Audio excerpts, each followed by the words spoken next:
Excuse me, are you paying attention? This is my project on what older people need.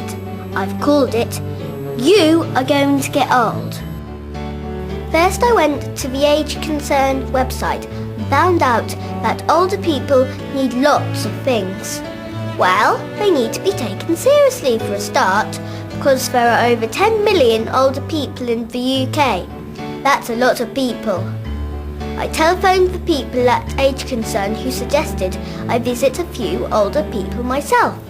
This was quite an eye-opener.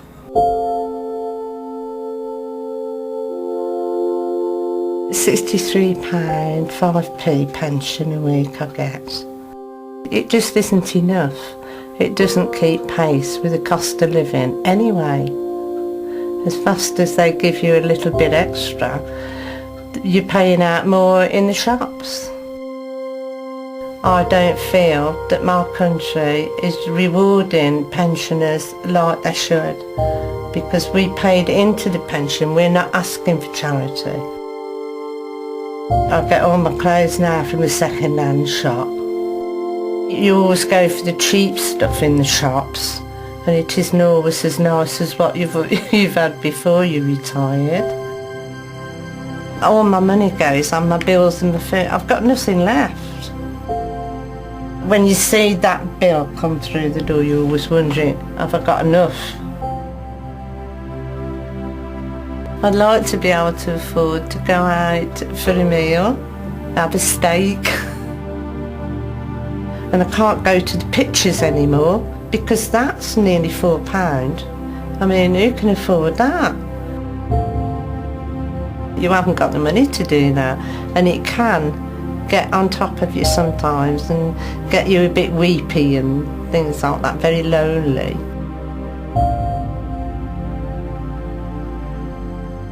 The old people cannot afford the proper food, proper clothing, transport. The rich peoples are getting more richer. The older peoples are getting more poorer. So this gap is increasing. Maybe these 10 million old people will vote for something to be done about it. Seems the country's getting richer, but pensioners don't have a share in it. As it says here, end the scandal of pensioner poverty. Our country has a skills shortage, but I read that there are 2.8 million older people available to work. They're not vulnerable, they're valuable. I'm 65. It's not too old to work, and I've got plenty of time ahead of me when I can make a contribution to an employer and society. It's very frustrating never knowing where I am and where I stand, because none of the assignments I have are going to be very long term. There are only three things that matter. Can you do the job, will you do the job, and do you fit into the team? I'm qualified, capable, able and willing to work, and it is just ageist discrimination. People are willing to go out and retrain, provided the opportunities and the kind of attitudes are there in society. It's ironic. I can't get a job now because I'm too young, and I won't be able to get a job when I'm old. Is that good for the country? Doesn't sound very good for me. You should end discrimination against older people, by law. As soon as they know your age, when you go into hospital, and then they start treating you as if you're deaf, stupid, unable to communicate or do anything for yourself, and talk down to you, which I don't find amusing at all. Because I was old, the doctors didn't want to do this wrist that I broke, didn't want to know about it, just patch it up and go home and sort of get on with it. It should be made law that whatever age you are, you should get the treatments you need and the treatments you deserve. It's strange. I went to hospital and everything was brilliant. It seems that I get better treatment than older people when I go to hospital.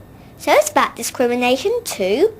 So end ageism against older people in the NHS and public services. Then I found out about paying for long-term care. My poor wife had to move into a nursing home.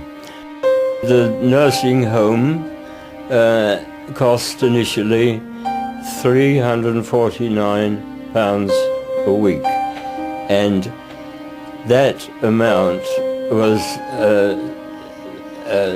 deducted from my wife's money until all her savings had gone. All our working lives we were contributing to a health scheme that we thought would cover us, and it has not done so. We served the country well in war, and we should have been treated better. You see, it's not fair. Can't they end charges for those who need long-term care? Please. Of course, lots of older people can live active, happy lives, full of opportunities. They're perfectly capable and their experience should be good for us all. But I'm sad for the ones who are very lonely, those who can't get about because they're disabled or because they have no friends or family near them. 87% don't have a car, so they have to use buses and trains. Well, I couldn't drive today. I wouldn't be allowed to drive. I'd have to pass another test. And I couldn't afford to run a car. Well, the buses and trains, I must say, are too expensive for the elderly pensioner. People with arthritis very badly cannot travel by buses. Not really. The step is too high sometimes. And the delays and not being there when they should be there. Be late coming and that. There are lots of people in villages who are completely isolated because there's no trains or any buses. And the only thing they really want is their post office and the shops there, but they cannot get into cities or places where they would like to shop or visit friends or relations or whatever in distant places. It's not right. So why not end isolation by investing in cheap and reliable public transport?